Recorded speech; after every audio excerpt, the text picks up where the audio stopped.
بسم اللہ الرحمن الرحیم۔ آج ہم بات کر رہے ہیں غلہ بانی کے اہم جانوروں کے بارے میں۔ پچھلے لیکچر میں ہم نے پڑھا تھا کہ دنیا کے مختلف علاقوں میں کہاں کہاں پہ غلہ بانی منظم یا غیر منظم شکل میں موجود ہے۔ آج ہم بات یہ کر رہے ہیں کہ غلہ بانی میں کون کون سے اہم جانور ہیں جن کے ذریعے غلہ بانی کی جاتی ہے۔ ان میں سب سے پہلے نمبر پہ اور جو سب سے عام جانور غلہ بانی میں استعمال ہوتا ہے اسے ہم شیپ کہتے ہیں، بھیڑیں۔ بکریاں نہیں ہیں، یہ شیپ ہے۔ شیپ سب لوگ جانتے ہیں کہ فرق ہے، اور شیپ وہ جانور ہے جو اون کی وجہ سے سب سے زیادہ جو ہے وہ جانا جاتا ہے۔ دنیا میں نیم گرم اور سرد گھاس کے میدان، یہاں کھیتی باڑی کا رواج کم ہے۔ منظم اور غیر منظم غلہ بانی وہاں وسیع پیمانے پہ ہوتی ہے۔ ایسے گھاس کے میدان جہاں پہ فصلیں وغیرہ کاشت کرنے کی گنجائش کم ہوتی ہے، وہاں پہ جانوروں کی بجائے فصلوں کی بجائے بھیڑیں، بکریاں اور دوسرے جانور پالے جاتے ہیں۔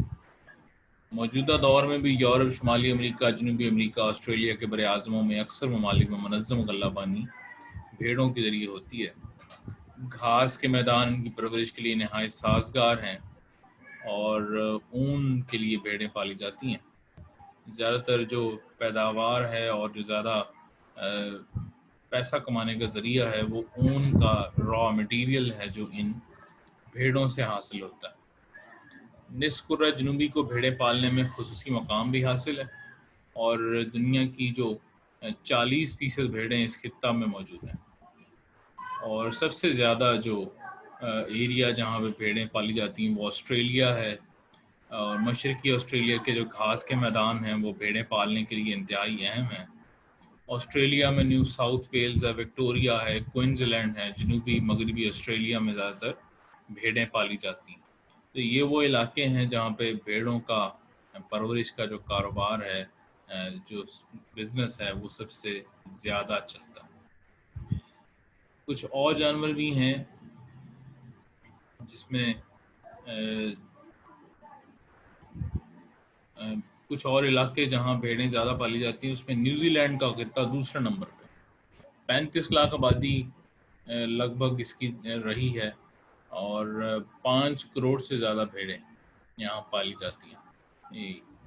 جو اس کے بعد کینٹبری کا جو میدانی اور شمالی جزیرہ ہے وہ بھیڑوں کی پرورش کے لیے مشہور ہے۔ نیوزی لینڈ دنیا کا 70% مکھن برآمد کرتا ہے، بٹر جسے آپ کہتے ہیں۔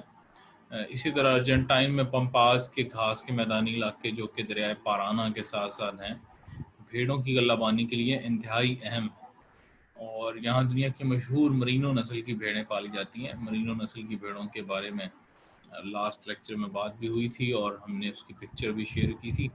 اس کے علاوہ پیراگوئے اور ویسٹ انڈیز یعنی کہ جنوبی امریکہ کے یہ علاقے ہیں جو سطح مرتفع بھی بھیڑوں کی غلہ بانی کے لیے یہ اہم مقام رکھتے ہیں۔ جنوبی افریقہ میں میرینو نسل کی جو بھیڑیں ہیں وہ خاص مقام رکھتی ہیں، اور اون کی برآمد میں بھی یہ ملک تیسرا بڑا ملک ہے۔ یو ایس اے یعنی کہ امریکہ، جو شمالی امریکہ ہے، وہاں بھیڑوں کی غلہ بانی میں نمایاں جو ہے وہ پروڈکشن ہے اور وہاں پہ کام ہوتا ہے۔ اسی طرح برطانیہ، بیرون کا خطہ، ترکی، اسپین، اور اس میں بھی بھیڑیں پالی جاتی ہیں۔ تو یہ بھیڑوں کا جو کاروبار ہے، جو پروڈکشن ہے، صنعت ہے، یہ غلہ بانی میں سر فہرست ہے، نمبر 1 پہ۔ دوسرے نمبر پہ ہیں بکریاں۔ جن علاقوں میں بھیڑیں جو ہیں وہ طبعی آب و ہوا اور دوسرے عوامل کی وجہ سے زیادہ پرورش نہیں پاتی، تو وہاں پہ بکریاں جو ہیں وہ دوسری نسل ہے بھیڑوں کے ساتھ۔ اس کو بہت سارے لوگ کہتے ہیں یہ بھیڑوں کی جو نسل ہے اس میں ایک کزن کی حیثیت رکھتی ہے۔ بکریاں بحر روم کے مختلف ممالک میں خشک اور بنجر کم گھاس والے علاقوں میں پائی جاتی ہیں، یعنی کہ اس میں مسئلہ صرف یہ ہوتا ہے کہ اس کے لیے بھیڑوں کے لیے چارہ اور خوراک اور یہ سب کچھ وافر مقدار میں چاہیے، لیکن بکریاں جو ہیں وہ ایسے علاقوں میں بھی ہو جاتی ہیں جہاں پہ کم گھاس ہوتی ہے یا خشکی ہے۔ جنوبی افریقہ کا خطہ بھی خاص اہمیت کا حامل ہے اس سلسلے میں۔ انڈیا اور پاکستان میں بھی کافی بکریاں پالی جاتی ہیں اور ان کا گوشت اور دودھ پسند کیا جاتا ہے. کھالوں کی بڑی مانگ ہے. امریکہ میں ریاست ٹیکساس کو خاص شہرت ہے. انگور نسل کی بکری کی جو پشم بہت پسند کی جاتی ہے. انگور نسل کا اصل وطن جو وہ ترکی ہے، لیکن یہ بکریاں اعلیٰ نسل کی سمجھی جاتی ہیں. تیسرے نمبر پہ جو جانور غلہ بانی میں پالا جاتا ہے وہ گائے، بیل اور بھینس. گوشت کے تل کے لیے، دودھ کے لیے، دودھ کی دوسری جو ڈیری پروڈکٹس ہیں ان کے لیے، اور اسی کے ساتھ ساتھ کھال وغیرہ اور چمڑا وغیرہ حاصل کرنے کے لیے گائے، بیل اور بھینس وغیرہ کا جو زیادہ تر استعمال ہے یہ مغربی جنوبی ایشیا، یعنی کہ یہ جو ہمارا بر صغیر کا علاقہ ہے، پاکستان اور انڈیا کا، یہاں پہ ان کی نسل اور سلسلہ شروع ہوا. لیکن اب دوسرے علاقوں میں پھیلا ہے، جس میں شمالی امریکہ، جنوبی امریکہ اور آسٹریلیا منظم بھی ہے اور ترقی یافتہ شکل میں ہے. مویشی گوشت، دودھ اور کھالوں، بار برداری اور کاشتکاری کے لیے پالے جاتے ہیں. مویشی آمدنی کا بڑا ذریعہ ہیں. مویشیوں میں گائے شامل ہے، بیل شامل ہے. گائے، بھینس، دودھ، گھی، پنیر، مکھن وغیرہ کے یہ علاقے ہیں. ان جانوروں کے لیے بھی آسٹریلیا، نیوزی لینڈ اور امریکہ کے جو یورپ اور اس کے علاوہ یورپی علاقے جو ہیں وہاں پہ منظم غلہ بانی جو ہے وہ موجود ہے. تو منظم غلہ بانی کا مطلب ہے کہ وہ صنعت کی شکل اختیار کر جاتے ہیں اور وہاں پہ اچھا خاصا ذرائع معلّہ کمایا جاتا ہے ان کی پروڈکشن سے. تو گوشت کھالوں سے اور بیل کو کھیتی باڑی اور بار برداری کے لیے بھی استعمال کیا جاتا ہے. برآمدات کے لیے کثیر ذرائع مبالغ کمانے کا موقع ہے.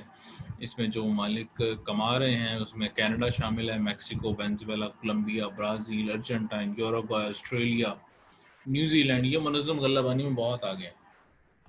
پاکستان میں کئی بار اس کی کوشش کی گئی ہے کہ منظم غلہ بانی کی جائے. حکومتوں کی طرف سے کئی بار کوشش کی گئی ہے کہ گاؤں کی سطح پہ لوگوں کو جانور دیے جائیں، ان کو اویئرنیس دی جائے، ان کو جانوروں کو پالنے کے لیے طریقہ کار بتائے جائیں اور اس بزنس کو آگے سے آگے بڑھایا جائے. کچھ فارمز جو ہیں وہ بھی بنے ہیں تاکہ اس کو مزید بہتر بنایا جائے. کچھ لوگوں نے اپنے ذاتی اثاثوں کو استعمال کرتے ہوئے جانور جو ہیں وہ پالے ہوئے ہیں. لیکن یہاں پہ لوگوں کی زیادہ جو توجہ ہے وہ فصلوں کی جانب ہے، جانوروں کی جانب توجہ بہت کم ہے. حالانکہ جانوروں سے جو فائدہ حاصل کیے جا سکتے ہیں اور اس سے ذریعہ معلّہ کمایا جا سکتا ہے، یہ انٹرنیشنل مارکیٹ میں ان سے متعلقہ جو اشیاء ہیں ان کی بڑی ڈیمانڈ ہے. زمینوں کو کھاد سپلائی کرتے ہیں جانور، اور جنوبی چلی، وسطی چلی، جنوبی افریقہ اور یہاں مویشی پالنا بڑی اہمیت رکھتا ہے. مشرقی ایشیا، جنوبی ایشیا کے ممالک مویشیوں کو کاشتکاری کے طور پہ استعمال کیا جاتا ہے. تو یہ بھی ان کے فوائد ہیں.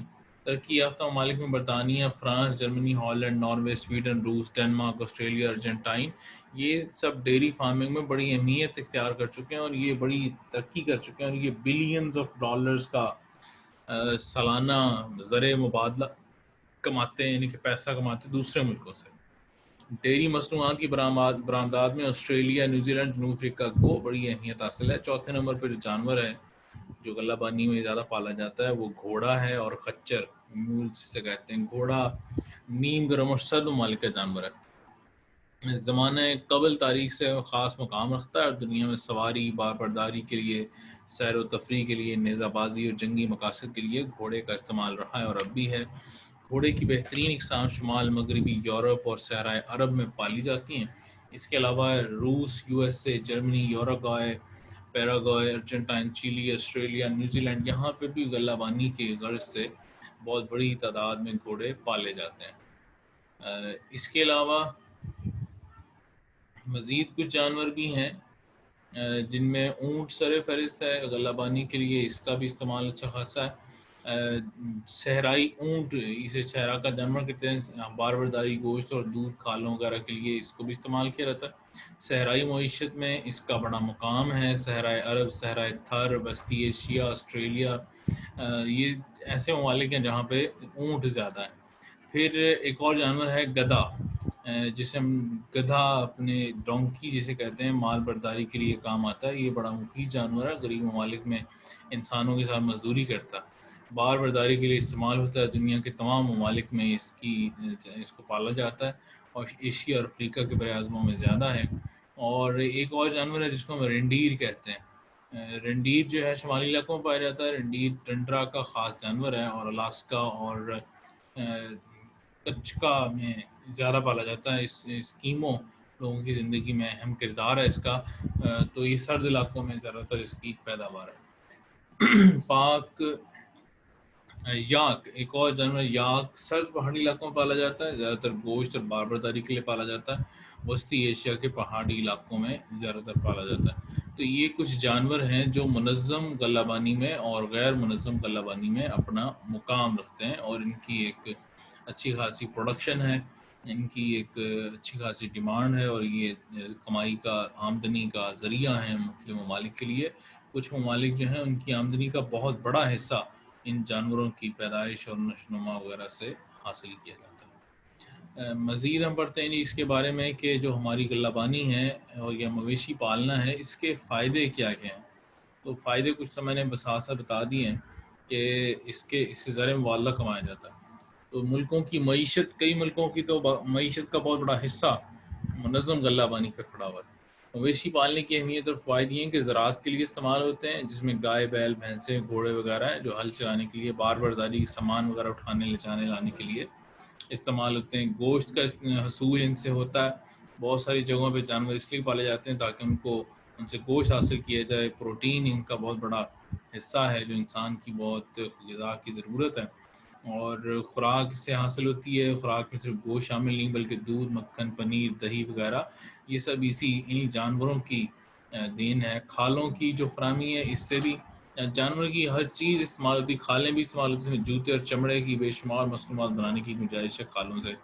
مصنوعات اور بھی ہیں, جیسے کھالوں سے دستانے بنتے ہیں, لباس بنتے ہیں, اور سمدہ جانوروں کی کھال کو لباس بنانے کے لیے بھی استعمال کیا جاتا ہے. جانوروں کا گوبر جو ہے وہ زمین کے لیے, زمین کی زرخیزی بحال کرنے اور زمین کی زرخیزی بڑھانے کے لیے استعمال ہوتا ہے.